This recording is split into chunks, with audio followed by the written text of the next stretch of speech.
Il est 18h50, Europe 1 Soir continue avec vous, Nicolas Poincaré. Allez, au boulot, c'est la gueule de l'emploi avec David Abiker. Oui, bonsoir David. Salut à vous Nicolas, bonjour Olivia. Bonjour. Vous nous parlez ce soir d'un gros décalage, le décalage qu'il y a entre les salariés et leur DRH. Je vais vous parler de ce qu'on appelle le climat social. Le climat social, c'est la météo des relations entre les patrons et les salariés. Alors évidemment, la tornade sociale du moment, c'est celle qui souffle sur les relations entre Mittal, les salariés de Florange et le gouvernement. Mais cette météo en cache une autre.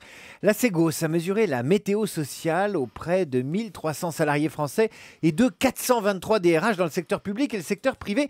Eh bien, seuls 47% des salariés pensent que le climat social dans leur entreprise est bon. Les autres sont partagés ou pessimistes. Mais il y a des différences. Par exemple, dans l'administration, les fonctionnaires ont meilleur moral que l'an dernier à la même époque. En revanche, c'est les salariés du privé, ça va moins bien. Et chez les DRH? Alors chez les DRH, on est un peu largué, un peu décalé. Dans le privé, ils sont une majorité à penser que le climat social est bon quand les salariés, leurs salariés, pensent l'inverse. Et dans l'administration, c'est exactement le contraire. Les DRH du public pensent que le climat social n'est pas très bon quand leurs fonctionnaires pensent, eux, qu'il n'est pas trop mauvais.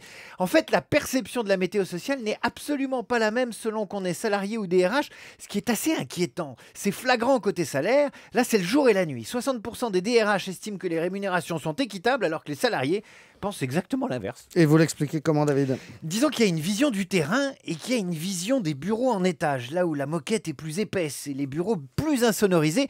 Si on était méchant, on pourrait dire que les DRH vivent dans un micro-climat social ou que leur vision d'ensemble les rend moins sensibles aux coups de froid qui s'annoncent. Par exemple, quand on interroge les salariés sur la possibilité de faire grève si leur insatisfaction au travail venait à augmenter, eh bien ils sont 44% à répondre que oui, la grève est possible dans les prochains mois. C'est bien plus que les DRH qui, eux, sont beaucoup plus optimistes. Alors, en clair, les salariés ne ressentent pas la météo comme les DRH.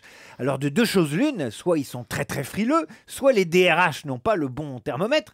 Mais dans un cas comme dans l'autre, rien qu'au doigt à mouiller, comme ça là, on voit que le temps est pourri. Le temps est pourri, nous dit David Abiker. À demain, David.